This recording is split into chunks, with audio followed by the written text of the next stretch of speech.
یہ ان کے وہم و گمان میں بھی نہیں تھا کہ اتنا وائبرنٹ، اتنا چارجڈ اور اتنا وائلٹائل کراؤڈ عمران کے پیچھے لگ جائے گا. وہ پائڈ پائپر آف ہیملن بن چکا ہے اس وقت. یہ بن چکا بھائی؟ تمہیں نہیں پتا اس کا؟ بھائی دسو تو صحیح کی ہوا یار ایک پائڈ پائپر تھا، ایک کیریکٹر تھا جرمنی میں. اچھا جی. پائپ پاڑ دیندا سی. وہ ایک کہانی ہے کہ ایک شہر میں چوہے بہت آ گئے. تو جو پائڈ پائپر تھا اس نے کہا کہ میں سارے چوہے شہر سے نکال دیتا ہوں، تم میرے ساتھ مک لو، مجھے اس کی اجرت دو گے؟ انہوں نے کہا جی فکر نہ کریں، ہم آپ کو ضرور دیں گے. اس نے پائپ بجایا، ایسا کوئی بانسری نواز تھا تمہاری طرح کا. سیدھا کہو کلانٹ والا سی. ہاں جی، بہرحال اس نے اپنی بانسری بجائی اور اس پورے علاقے کے چوہے اس کے پیچھے لگ گئے. وہ دریا کے کنارے جا کے بیٹھ گیا، سارے چوہے دریا میں، شہر پاک ہو گیا. جب وہ لینے گیا اپنی مزدوری تو انہوں نے کہا بھئی وہ تو ہم نے ایسے ہی کہہ دیا تھا، ہمیں کیا پتا تھا یہ اتنا آسان کام ہے. اگلے دن اس نے پھر پائپ بجایا اور پورے شہر کے بچے اس کے پیچھے چل نکلے. اس نے ایک غار میں جا کے بچے بند کر دیے. اس نے کہا اب نکال کے دکھاؤ بچوں. پھر سر پھر انہوں وہ لتر پے ہون گے. سب تو پہلے انہوں نے وہ پیپ بند کیتا. میں بات کر رہا تھا کہ پائڈ پائپر بن چکا ہے وہ جی. یہ بھی کافی نہیں ہے، بڑے بڑے پائڈ پائپرز آئے. Bhutto was a pied piper. اس کے پیچھے چلنے والے کوئی نہیں تھے. اس نے بڑا کہا کہ اس ملک کی تاریخ مجھے یاد رکھے گی، میں فوک لورز میں زندہ رہوں گا، اس معاشرے کے چہروں کی لالی میری یاد دلاتی رہے گی. نہیں دلاتی یاد. ہمالیہ روئے گا. ہمالیہ روئے گا، کراچی سے ہمالیہ، کہاں سے کہاں تک لوگ روئیں گے. پیپل ڈڈ ناٹ کرائے. فرق یہ ہے کہ یہ وہ نسل نہیں ہے جس کا مخاطب بھٹو تھا. یہ ایک ریزیلینس والی نسل ہے، وہ ڈیفائنس والی نسل تھی، وہ نیگیٹو تھی، اور تھوڑی دیر بعد بیچاری راہ راست پہ آ گئی. یہ حالات کو ٹھیک کرنے، اپنی اصل جگہ پہ واپس لانے والی نسل ہے. آپ دیکھ لیجئے گا ینگسٹرز ہیں. اور میں جس تمثیل کی بات کر رہا ہوں نا، سپوز کچھ لوگ کہتے ہیں کہ جی کل کو اللہ نہ کرے عمران کے ساتھ کوئی معاملہ ہو جاتا ہے تو کل دوسرا دن.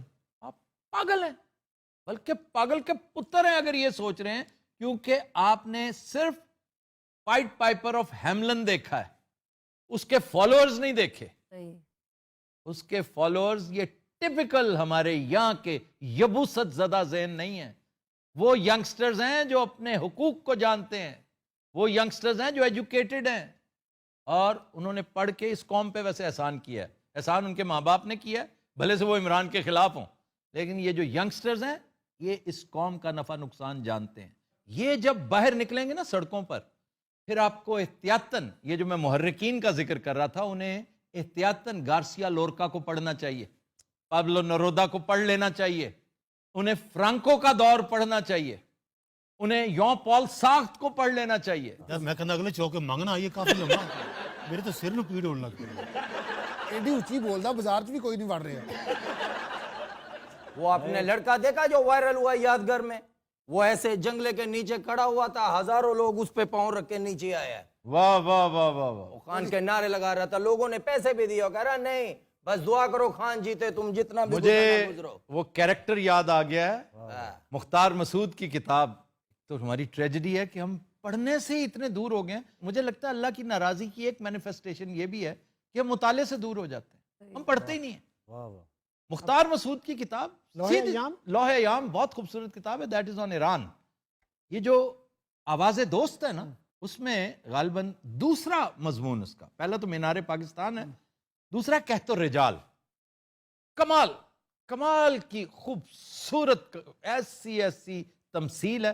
ایک ولندیزی بچے کی کہانی تھی کہ مجھے اب چونکہ عرصہ ہو گیا پوری طرح سے یاد نہیں، کہ کوئی ایک سیلاب آ رہا ہوتا ہے تو پانی نکل رہا ہوتا ہے، کہیں سے سیپیج شروع ہو جاتی ہے، تو وہ اپنا ہاتھ آگے رکھ دیتا ہے کیونکہ اگر میں نے ہاتھ اٹھا لیا تو یہ فصلیں تباہ ہو جائیں گی.